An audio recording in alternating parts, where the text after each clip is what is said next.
Oh, hi there. Welcome to another episode full of love and fun. But please, before anything else, don't forget to click the like button and to subscribe my YouTube channel. So this evening will be fun and exciting as we will going to learn more on the guidelines in formulating responses in drug information requests. So I did a research a while ago and it shows in my research that we have 7 steps that we have to take into consideration in responding to drug information requests. So without further much ado, I'll introduce the first step. So secure requester demographics. So it's important to know your audience as your response technique may differ depending on whether the question comes from the healthcare professional or from the patients. For example, you'd use the word renal with a pharmacist and kidney with a patient. So it's always best to inquire how the requester would like the information be delivered. Example, via phone call or a fax machine. So as this will help you to ensure follow up adequate information. Number two, obtain background information. So basically, this is somehow historically the most difficult step because you must act as a detective. You have to determine whether the general or you have to determine whether it's a general or a patient specific question.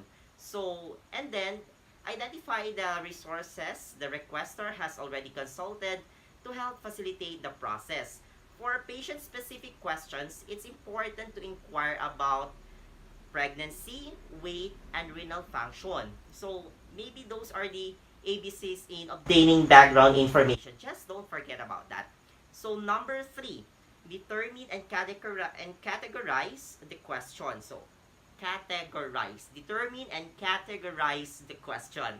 So if a pharmacist requests information about whether a patient who is breastfeeding can take amoxicillin or yes, amoxicillin is the very known drug because we have these AMR issues nowadays. So this would be classified as a lactation question. So various categories may include pregnancy, drug interaction, pharmacy law, or pill identification.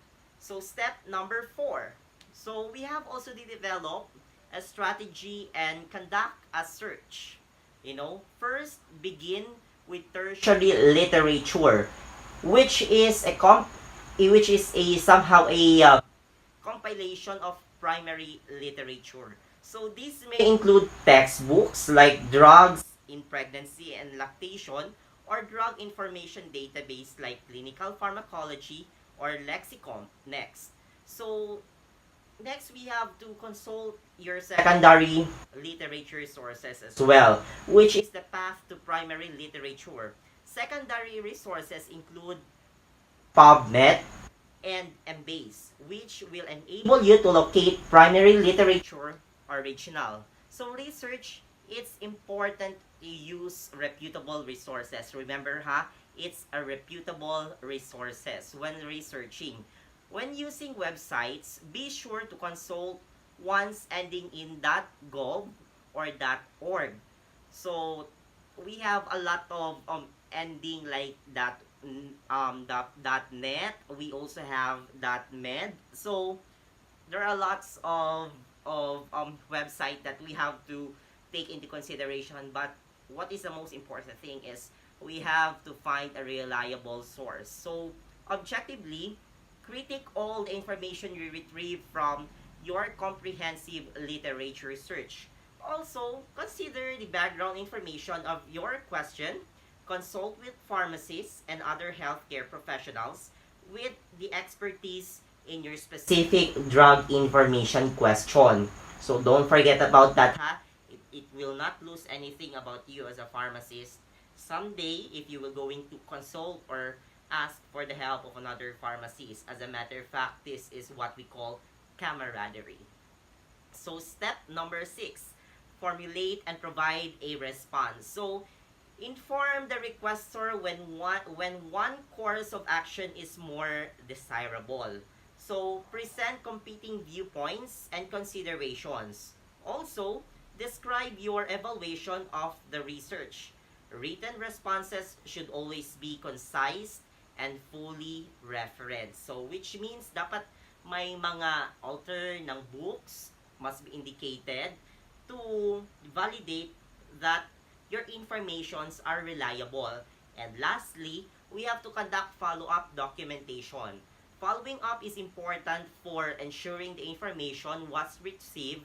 Always document your drug information, the questions, so you can refer back to them. So it's very important for us, to take note whenever answering questions or receiving question. It's very important to us to take note. So just a gentle reminder for all of our future pharmacists to please carry always your notebook and your ball pen, because remember, in writing you learn. So you likely see the same question in the future. So that is the reason why you really have to write, para kung encounter nyo itong question, alam nyo na. So, and this will also help you to serve as a reference point in the near future as well. So, again, when we manage a drug information center, we would like always to review these 7 steps with our colleagues, with our rotations. So these tips will enable you, to us, to become confident in answering drug information questions and prepare you for your future pharmacy career. So I hope I helped you with these guidelines in formulating responses to drug information requests. And if you have any questions or queries, just leave a comment in the comment section and I'll get back to it. So thank you so much for your time and have a nice day. Goodbye!